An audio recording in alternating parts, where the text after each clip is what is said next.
नमस्कार, जय श्री कृष्ण। मैं जया गुप्ता।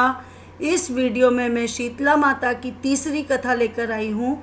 इसके पहले मैंने शीतला माता की कथा के 2 वीडियोस मेरे चैनल पर बना रखे हैं, जिन्हें आप मेरे चैनल पर जाकर देख सकते हैं और पूजन सामग्री और पूजा विधि की भी जानकारी प्राप्त कर सकते हैं।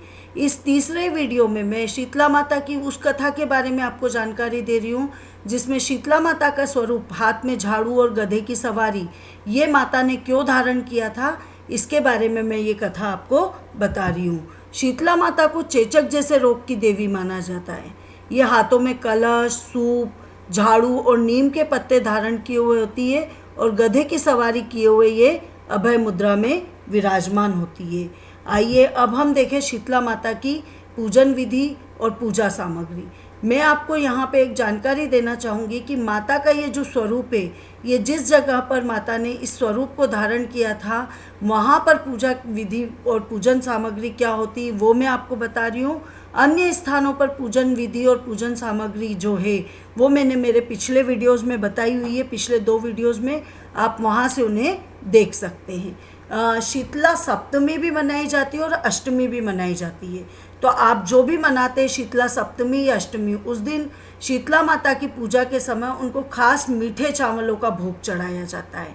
ये चावल गुड़ के पानी में या गन्ने के रस में बनाए जाते हैं और इनको यदि आप अष्टमी पूजते हो तो सप्तमी की रात को बनाया जाएगा और यदि आप सप्तमी पूजते हो तो छठ की रात को बनाया जाता है और इसको सवेरे दूसरे दिन माता की पूजा में प्रसाद के रूप में रखा जाता है और उसके बाद घर के सभी सदस्यों को खिलाया जाता है। इस दिन घर में ताज़ा खाना नहीं बनता है, बासोड़ा ही सब लोग घर में खाते हैं। शीतला अष्टमी या सप्तमी की पूजा विधि देखें। सबसे पहले सुबह जल्दी उठ के नहा धो के और फिर उसके बाद पूजा की थाली तैयार की जाती है। 2 थालियाँ तैयार की जाती है, एक तो प्रसाद की थाली, दूसरी पूजा की थाली।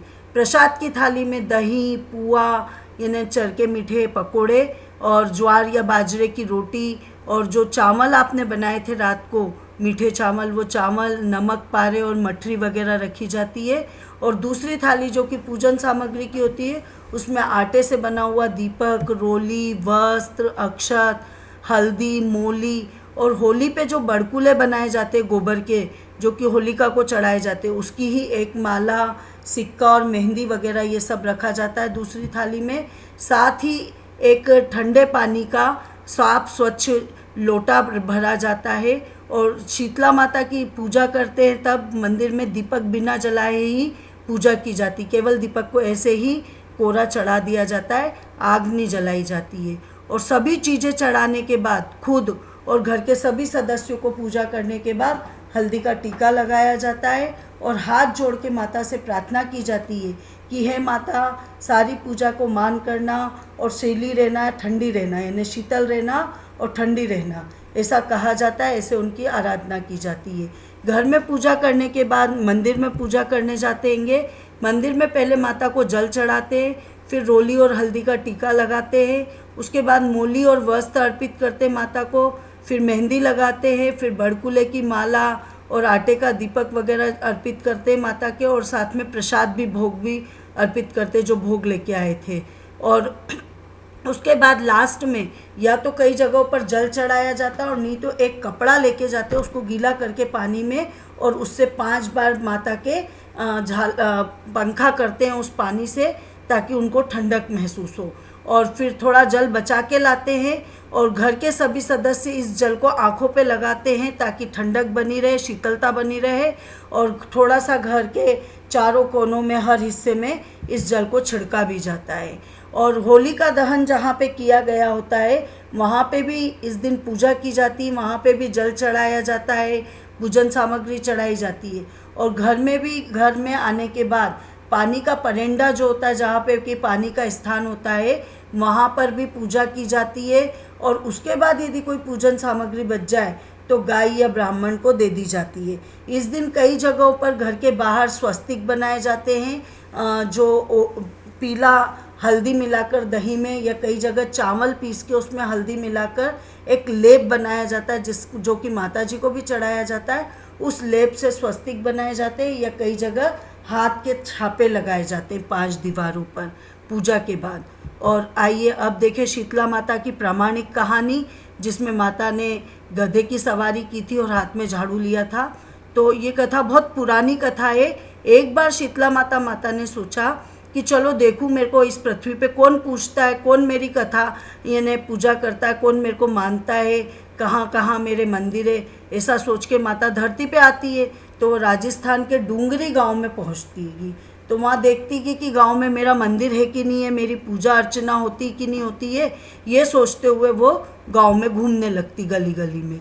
तो शीतला माता गली गली में घूम रही थी, तभी एक मकान के ऊपर से किसी औरत ने चावल का उबला हुआ पानी, यानी चावल बनाने के बाद वो यदि अतिरिक्त पानी रहता है तो उसको निकाल दिया जाता है, जिसको मांड बोलते हैं, वो ऊपर से ही नीचे फेंका। अब वो उबला हुआ पानी शीतला माता के ऊपर आके गिरा।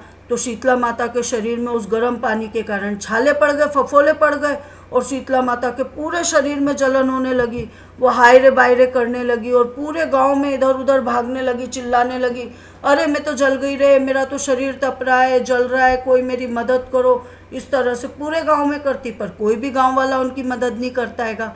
अब दौड़ती दौड़ती शीतला माता गांव से बाहर निकलती गई। तो गांव के बाहर एक कुम्हारन का घर था। वो कुम्हारन अपने घर के बाहर बैठी हुई थी।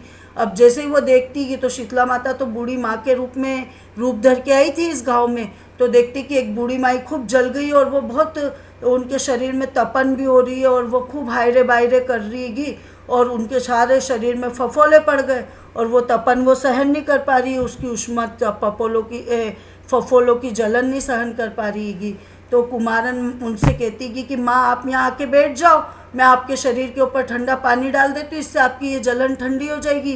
तो कुमारन उस बूढ़ी माँ के ऊपर खूब ठंडा पानी डालती है और बोलती है कि हे माँ, मेरे घर में रात की बनी हुई राबड़ी रखी हुई है और थोड़ा दही भी रखा हुआ है, तो आप यहाँ पे बैठ जाओ नीम के पेड़ के नीचे और मैं आपको दही राबड़ी ला के दे देती हूँ, तो वो खा लो, तो उससे भी आपके पेट भी यानी पेट में भी जो जलन हो रही वो भी शांत हो जाएगी और आपकी भूख भी मिट जाएगी। तो बूढ़ी माँ मान जाती गी। तो वो कुम्हारन ठंडी राबड़ी और है ना दही ला के दे देती गी। तो बूढ़ी माई वो ठंडी राबड़ी और दही खा लेती है, इससे उनके शरीर को खूब ठंडक मिलती गी। अब वो कुम्हारन कहती उनकी हालत देख के कि आपकी हालत तो खूब ख़राब हो रही है, आपके बाल भी बिखर रहे हैं सिर के, तो लो मैं आपकी चोटी गूँथ देती हूँ। तो कुम्हारन माई की चोटी गूँथने के लिए कांगसी लेके आती गी और उनकी कंघी करने लगती गी। अब अचानक कुम्हारन की नज़र तो बूढ़ी माई के सिर के पीछे पड़ती कि तो देखती कि एक आँख तो उनके बालों के अंदर छुपी हुई है।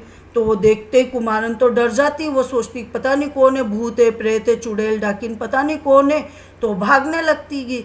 तो वो बूढ़ी माई कहती कि रुक जा बेटी रुक जा, डर मत, मैं कोई भूत प्रेत चुड़ैल नहीं हूँ, मैं तो शीतला माता हूँ, मैं तो इस धरती पे ये देखने आई थी कि मेरे को कौन मानता है, कौन मेरी पूजा करता हैगा। और ये कह के वो अपना रूप बदलती है और वो तो 4 भुजा वाली हीरे जवाहरात के आभूषण पहने हुए, सिर पे सोने का मुकुट धारण किए हुए अपने असली रूप में प्रकट हो जाती है और माता को देख के दर्शन करती कुम्हारन और सोचती कि मैं तो इतनी गरीब हूँ, अब इन माता को कहाँ बिठाऊँ। तो माता उसको सोचते हुए देख के पूछती कि हे बेटी अब तू किस सोच में पड़ गई। तो कुम्हारन हाथ जोड़ के आंखों में आंसू भरते हुए कहती कि हे माँ, मेरे घर में तो चारों तरफ दरिद्रता ही दरिद्रता बिखरी हुई है, मैं आपको कहाँ बिठाऊँ, मेरे घर में तो न चौकी है न बिठाने का आसन है, मेरे को तो कोई जगह भी नहीं नज़र आ रही कि जहाँ मैं आपको बिठा दूँ। तो शीतला माता तो उससे बहुत प्रसन्न हो चुकी होती। तो उसके कुम्हारन के घर पे गधा बंधा हुआ था जो मिट्टी लाने के काम आता था। तो गधा जो बंधा हुआ था वो खड़ा हुआ गधा था, उस पर ही एक हाथ में बैठ जाती माता और एक हाथ में झाड़ू लेके और दूसरे हाथ में डलिया लेके उस कुम्हारन के घर की सारी दरिद्रता को झाड़ के और एक डलिया में भर के फेंक देती गी और उस कुम्हारन से कहती कि हे बेटी, मैं तेरी सच्ची भक्ति से बहुत प्रसन्न हूँ, अब तू मुझसे जो भी चाहे वो वरदान मांग ले। तो कुम्हारन हाथ जोड़ के कहती हे माता, मेरी इच्छा है कि आप इसी डूंगरी गांव में स्थापित होकर और यहीं रहो।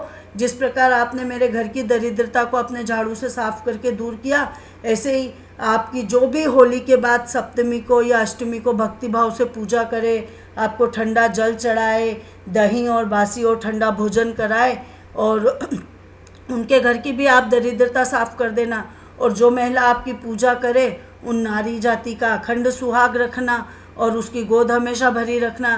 साथ ही जो पुरुष शीतला सप्तमी या अष्टमी के दिन नाई के यहाँ पे बाल कटवाने, धोबी को कपड़े धोने को नहीं दे और आप पे भी ठंडा जल चढ़ाए, पुरुष भी, और नारियल और फूल वगैरह चढ़ाए, उनका परिवार सहित ठंडा बासी भोजन करें, उनके काम धंधे और व्यापार में कभी दरिद्रता नहीं आए, उनको ऐसा आशीर्वाद देना।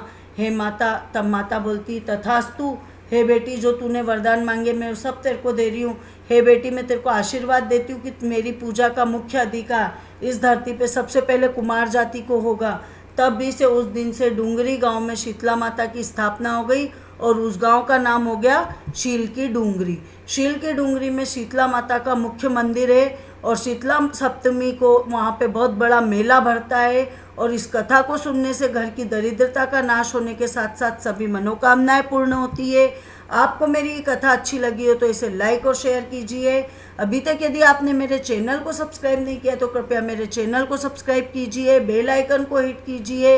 हिंदू धर्म, संस्कृति, तीज त्योहार, व्रत कथा, रीति रिवाज इत्यादि जानने के लिए मेरे साथ बने रहिए।